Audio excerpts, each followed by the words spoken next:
YS Jaganmohan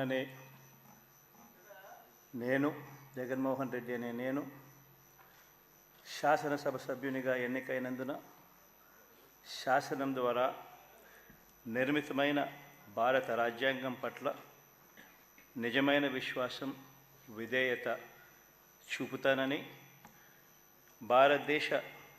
సార్వభౌమాధికారాన్ని, సమగ్రతను కాపాడుతానని, నేను స్వీకరించబోయే కర్తవ్యాన్ని శ్రద్ధాసక్తులతో నిర్వహిస్తానని దైవసాక్షిగా ప్రమాణం చేస్తున్నాను. ఆంధ్రప్రదేశ్ శాసనసభ సభ్యుడైన వైఎస్ జగన్మోహన్ రెడ్డి అనే నేను